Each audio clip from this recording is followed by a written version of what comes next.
Assalamualaikum warahmatullahi wabarakatuh. Baik, jadi pada kesempatan kali ini kami dari kelompok 2 ingin menjelaskan judul proyek kami yaitu Sistem Reservasi Lapangan Badminton. Eh, Mungkin yang pertama dimulai dari behavior diagram yang akan dijelaskan oleh Saudara Kafi. Perkenalkan, nama saya Muhammad Iksanul Kapi dengan NIM 202401405153. Yang pertama ada before diagram. Before diagram digunakan untuk menggambarkan perilaku dan alur kerja sistem referasi lapangan badminton dari sudut pandang pengguna atau admin dan sistem diagram. Ini menunjukkan bagaimana pengguna melakukan reservasi, bagaimana sistem memproses pembayaran, serta bagaimana status reservasi berubah. Assalamualaikum warahmatullahi wabarakatuh. Perkenalkan nama saya Dimas Prasetya Ditama, NIM 2024 Di sini saya akan menjelaskan bagian use case diagram. Use case diagram ini menjelaskan fungsi utama sistem seperti login, melihat jadwal, melakukan reservasi, pembayaran, pembatalan, dan pengelolaan data oleh admin. Untuk aktor utamanya itu uh, terdapat pengguna atau user, yang dimana pelanggan ini yang mencari jadwal, memesan lapangan, dan membayar. Yang kedua ada admin. Admin sebagai pengelola GOR yang mengatur data lapangan, konfirmasi pembayaran, dan laporan. Dan ada juga sistem pembayaran, yang dimana pihak eksternal atau gateway yang memvalidasi transaksi finansial. Untuk alur kerjanya ini, proses reservasi dilakukan oleh user ini melakukan login, mengecek jadwal, serta kemudian itu memilih lapangan dan jam yang diinginkan. Jika udah memilih, maka akan melakukan pembayaran via gateway. Habis itu lakukan status terupdate. Untuk manajemen admin itu mengelola harga lapangan, memantau daftar penyewa, serta mengkonfirmasi manual dan mencetak laporan bulanan. Untuk pembatalan, user memilih reservasi aktif, sistem cek syarat, misalnya H-1. Jika oke, status maka berubah jadi batal. Sekian, terima kasih. Next. Baik, selanjutnya ada activity diagram. Namun sebelum itu izin memperkenalkan diri. Saya Muhammad Faunova Zulfikar dengan NIM 202401402122. Nah, jadi pada kesempatan kali ini saya akan menjelaskan tentang activity diagram tentang proyek kami yaitu sistem reservasi lapangan badminton. Jadi activity diagram itu digunakan untuk menggambarkan alur aktivitas dan proses bisnis yang terjadi di dalam sistem reservasi lapangan badminton secara berurutan. Jadi diagram ini tuh membantu kita buat memahami gimana interaksi pengguna, admin, sama sistem itu berlangsung dari awal hingga akhir. Lalu ini juga termasuk ke dalam percabangan keputusan dan kondisi tertentu. Nah, pada sistem ini mencangkup beberapa proses utama. Yang pertama ada registrasi akun, kedua ada login, ketiga ada melihat jadwal lapangan, yang keempat melakukan reservasi, yang kelima melakukan pembayaran, yang keenam melihat riwayat reservasi, yang ketujuh membatalkan reservasi, yang kedelapan yaitu logout, yang kesembilan mengelola data lapangan oleh admin. Nah, kembali yang pertama yaitu registrasi akun. Di sini tuh singkatnya itu buat menggambarkan proses pendaftaran pengguna baru mulai dari pengisian data, validasi oleh sistem, hingga menyimpan data jika valid atau penolakan jika terjadi kesalahan. Selanjutnya ada login. Di sini tuh dijelasin proses autentikasi pengguna melalui verifikasi email atau password. Terus nentuin apakah pengguna dapat mengakses sistem atau enggak. Selanjutnya melihat jadwal lapangan. Nah, kali ini tuh nunjukin gimana sistem itu ngambil, terus nampilin jadwal yang tersedia berdasarkan hari sama jam yang ada. Next ada melakukan reservasi. Kalau ini tuh proses inti sistemnya. Jadi dimulai dari pemilihan lapangan, waktu, terus ngecek ketersediaan, sampai buat data reservasi dengan status menunggu pembayaran. Next ada melakukan pembayaran. Ini buat jelasin alur transaksi pembayaran melalui sistem pembayaran eksternal, terus pembaruan status reservasi berdasarkan hasil transaksinya berhasil atau enggak. Lalu selanjutnya ada melihat riwayat reservasi. Ini tuh buat nampilin data historis reservasi pengguna yang diambil dari database sesuai akun yang udah kita daftarin terus kita login. Selanjutnya ada membatalkan reservasi. Kalau yang ini tuh buat jelasin proses pembatalan reservasi lewat atau bisa dicek lewat aturan bisnis seperti batas waktu pembatalan. Selanjutnya ada logout.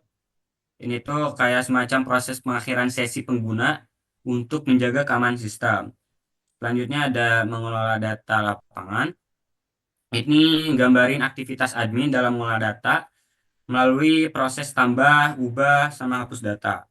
Nah, jadi secara keseluruhan, activity diagram itu membantu atau ngemastiin bahwa alur sistem itu jalannya logis, terus terstruktur, sama sesuai dengan kebutuhan pengguna maupun admin. Mungkin cukup sekian penjelasan dari activity diagram. Selanjutnya akan menjelaskan tentang stat mesin. Baik, di sini saya akan menjelaskan tentang state machine diagram. Sebelumnya, perkenalkan nama saya Muhammad Naufal biasa dengan NIM 202401401119. Dan di sini saya akan menjelaskan tentang skenario penggunaan sistem yaitu state machine diagram. State machine diagram menunjukkan perubahan status reservasi seperti dibuat, menunggu pembayaran, lunas, selesai, atau dibatalkan. Dan di sini kami menggunakan simulasi user yang bernama Rina dan kemudian penjelasannya akan menjadi 3 fase utama berdasarkan state machine diagram. Untuk fase pertama, kita masuk ke autentikasi dan akses. Dimulai dari status awal, karena Rina belum memiliki akun, sistem mengarah ke proses registrasi. Setelah data terisi, status berpindah ke login. Saat kredensial valid, Rina masuk ke halaman utama yang menandakan sesi aktif dimulai. Dari sini, Rina mengakses menu cek jadwal untuk melihat ketersediaan lapangan. Selanjutnya, itu adalah fase kedua, yaitu pembuatan dan pembayaran.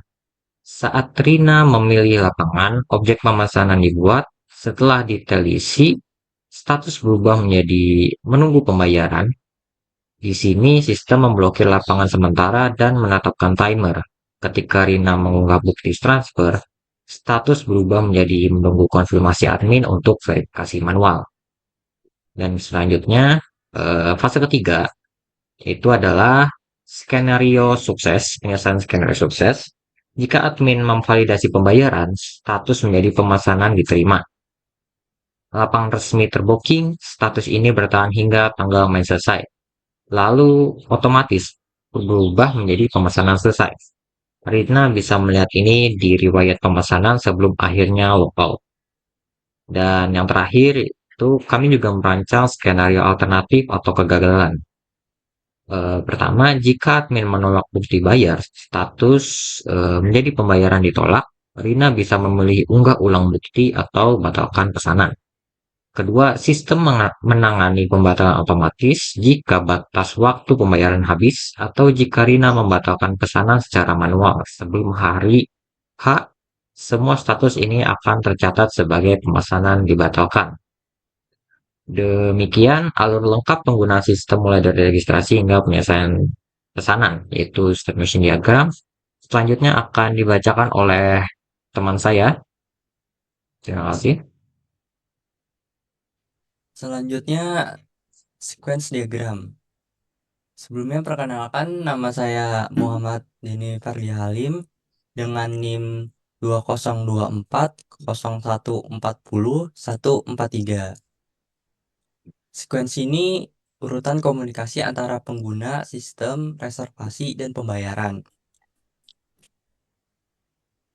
Proses sekuensi ini dimulai setelah pengguna menyelesaikan pembayaran dan mengunggah bukti pembayaran.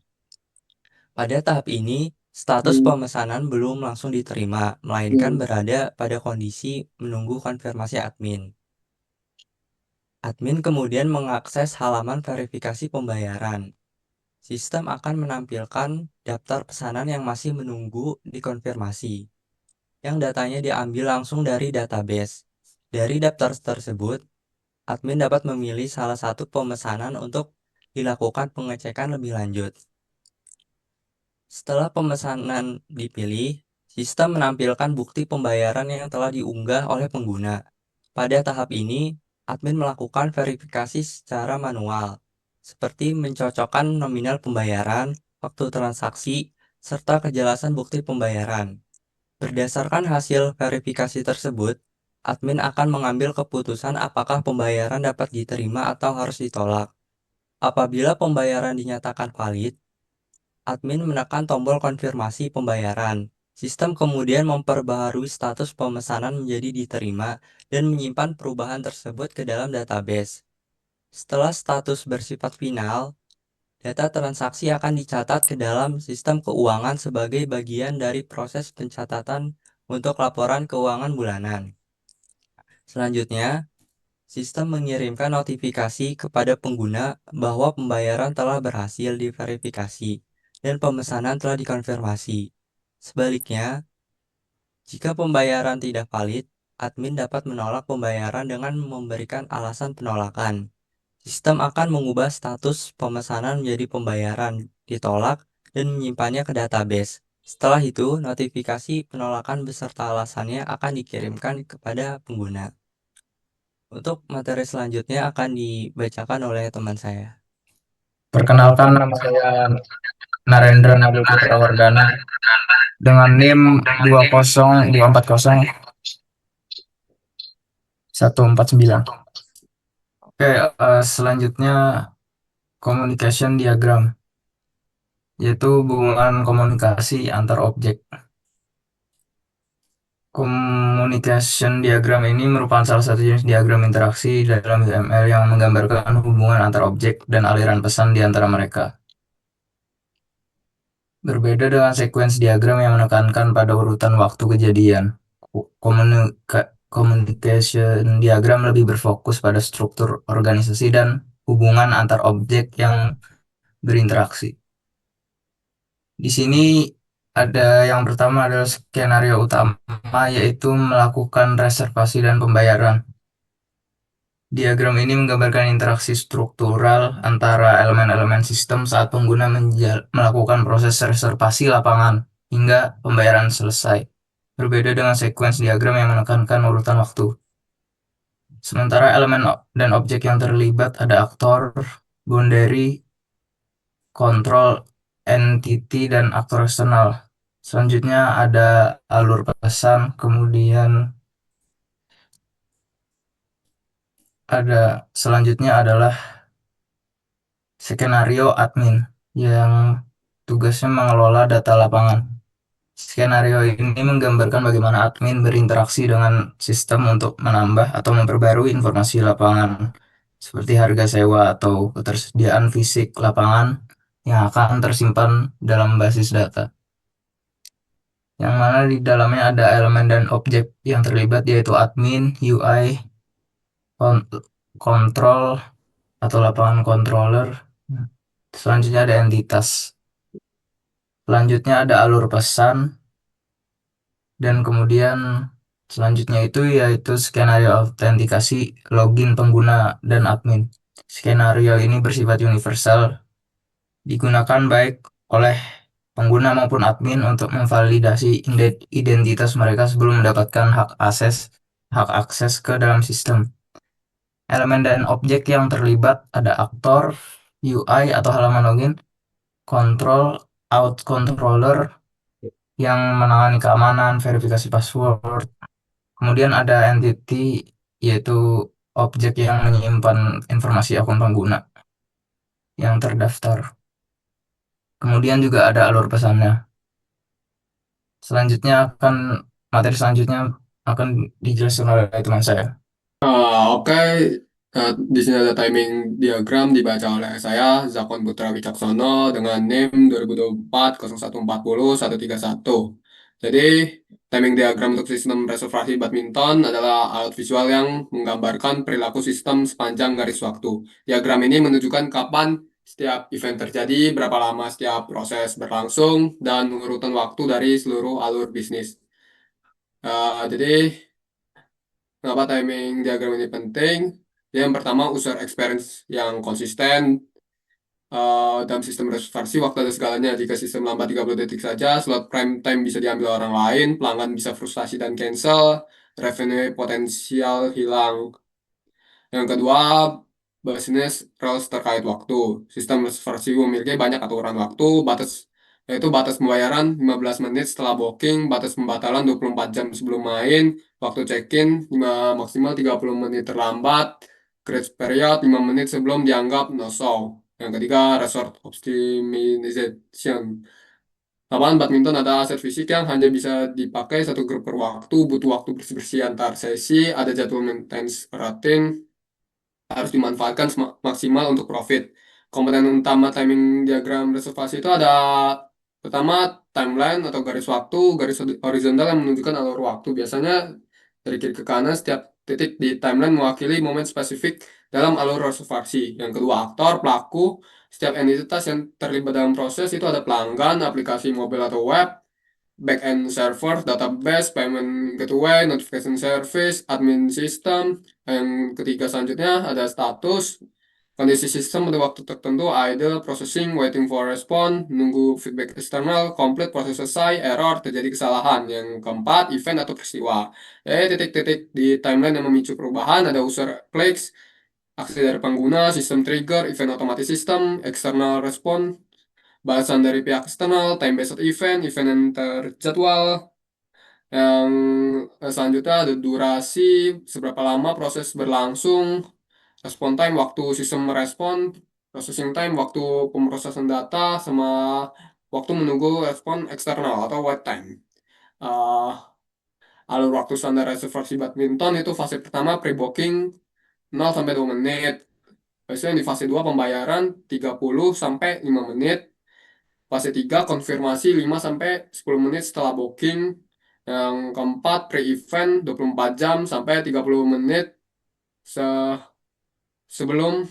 Fase 5 event day Amin 15 menit sampai selesai. Fase 6 post event 5 menit sampai 24 jam setelah. Time constraint kritis dalam sistem 1 user experience deadlines, pakai load times maksimal 3 detik, slot available check maksimal 1 detik, payment processing maksimal 30 detik, konfirmasi email maksimal 15 detik setelah bayar. 2 business rule deadlines, payment timeout, canceling cut off, check-in deadline, revenue processing. 3 sistem performance SLAS, API response times, database query, uptime, error rate. Skenario waktu kritis itu skenario pertama race condition double booking, 2 peak hour traffic, 3 last time. Untuk skenario selanjutnya last minute cancellation, untuk pelanggan cancel 1 jam sebelum main. Skenario 4 sistem file recovery, server down saat jam sibuk. Setelahnya manfaat timing diagram untuk berbagi stakeholder, untuk developer, blueprint untuk implementasi, performance budget yang jelas, debugging good untuk timing issues, optimization roadmap berdasarkan data untuk business owner, SLA management dengan pelanggan, resource planning yang akurat, revenue forecasting berdasarkan utilization, custom satisfaction metrics untuk operation team, monitoring checklist untuk semua proses, alert threshold dan tepat, capacity planning data, incident response procedure. Untuk custom service, expand wait times untuk janji ke pelanggan, escalation procedure berdasarkan timing, service recovery protocol, customer expectation management,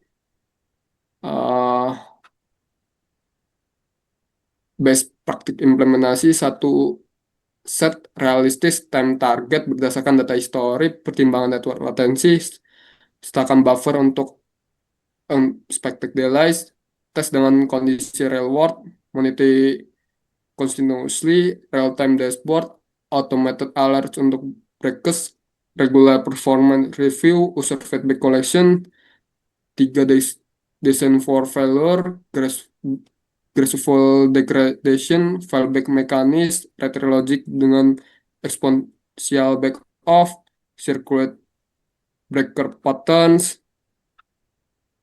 eh, kesimpulannya, timing diagram untuk sistem reservasi badminton bukan hanya diagram teknis, tapi cetak biru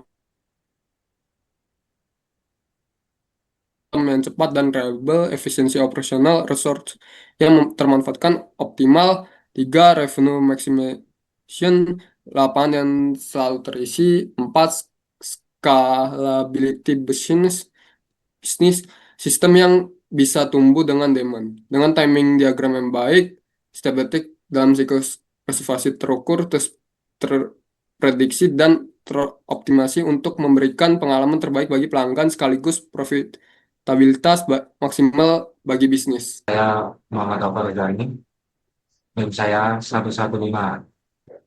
Sini saya akan menjelaskan interaction diagram. Interaction property diagram digunakan untuk menggambarkan alur interaksi utama secara menyeluruh dalam sistem reservasi lapangan badminton. Diagram ini memperlihatkan hubungan antara proses mulai dari autentikasi pengguna, pemilihan jadwal, lapangan, proses reservasi, pembayaran, hingga pengelolaan data oleh admin. Diagram ini membantu memahami alur sistem secara global sebelum masuk ke detail sequence diagram. Nah, berdasarkan interaction diagram kelompok kami, alur sistem dapat dijelaskan sebagai berikut. Yang pertama, proses dimulai ketika pengguna mengakses sistem reservasi lapangan badminton. Kedua, sistem mengambilkan pilihan login atau registrasi. Ketiga, jika pengguna belum login, maka pengguna diarahkan ke proses registrasi. Yang keempat, setelah registrasi berhasil atau sudah penggunaan sudah menggabung, pengguna melakukan login pengguna. Karena sistem memverifikasi data login pengguna. Karena jika login berhasil, sistem menampilkan dashboard pengguna.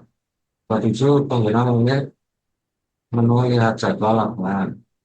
8, sistem menampilkan daftar lapangan beserta jadwal yang tersedia. 9, pengguna memilih lapangan, tanggal, dan jam bermain. 10, sistem memproses reservasi lapangan. 11, setelah reservasi berhasil berbuat, sistem mengambilkan detail reservasi. 12, pengguna melanjutkan ke proses pembayaran. 13, sistem melakukan verifikasi pembayaran. Selanjutnya, jika pembayaran berhasil, sistem mengonfirmasi reservasi dan menimbang data. Selanjutnya, secara terpisah, admin melakukan login admin. Lalu admin mengelola data lapangan, admin mengelola dan memverifikasi data reservasi. Yang terakhir, proses flow ketika data reservasi dan pembayaran tersimpan dengan benar di sistem. Alur alternatif interaction yang ada jika login pengguna gagal, sistem mengalihkan bisa kesalahan dan pengguna diminta mulai login. Selanjutnya, jika jadwal lapangan tidak tersedia, sistem membatalkan proses reservasi. Selanjutnya, jika pembayaran gagal, sistem meminta pengguna mengulangi proses pembayaran. Sini ada kondisi awal dan kondisi akhir.